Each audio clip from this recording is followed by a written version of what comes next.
Nimewafuatilia hawako. Hiyo ni shida ya mofa ama ni ya mzazi? And they actually, I admitted them free. Hiyo utarudishia mofa ya kweli? Utamwambia mheshimiwa akusaidie mtoto wangu aende shule? But it is also our duty, kwa sababu society ikiharibika huko nje haimharibiki mtu mmoja, si ndio? Inaharibikia wote.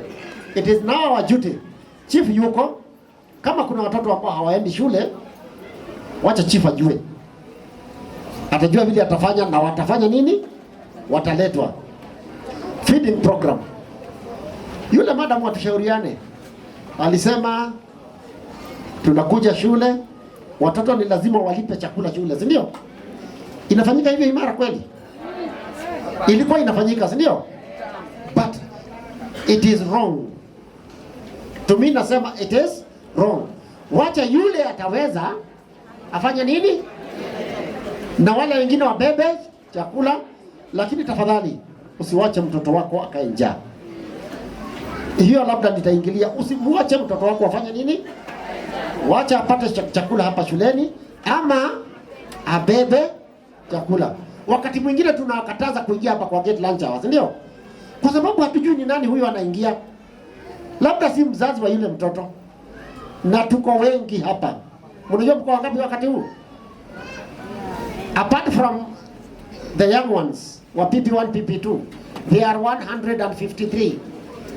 The rest of the school, we have 3,556.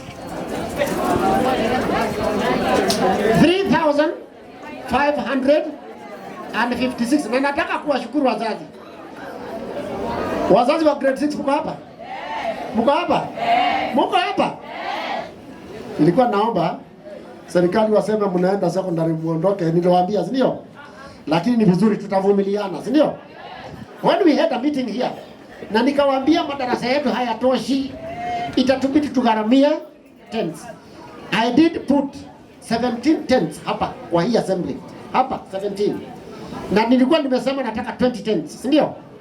Na ni kwa sababu zile darasa ziko kule nyuma za pre-unit za Mofaya ni mpya, hazijafunguliwa.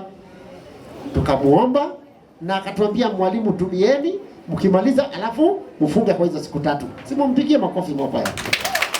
Hapo ndio tulisaidika.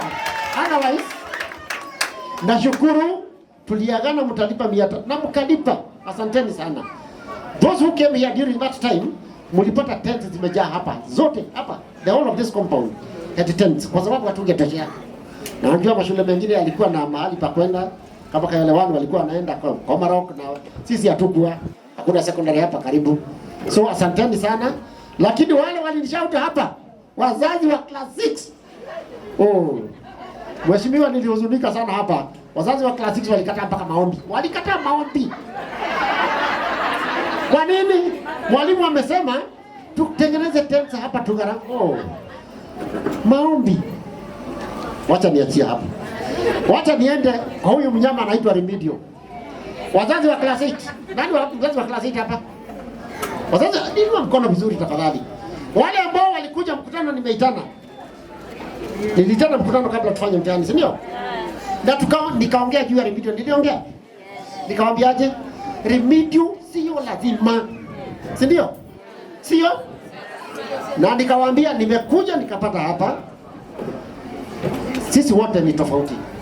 Walimu wameitisha Remedio, si ndio? Na inasemekana lazima. Na wazazi wengine wakaja kwangu na nikawaambia si lazima. Na nikawaambia hapa peupe kwa mkutano, Remedio kama unaweza ongea na mwalimu muelewane, shauri yenu. Kama huwezi usilipe. Mtoto wako anakuja saa 2 hapa, aingie darasani. Saa 10 na dakika 10 ikifika, akuje nyumbani pole pole. Hakuna kuulizana. Ngoja nimalize tafadhali. Huo mkutano si wangu.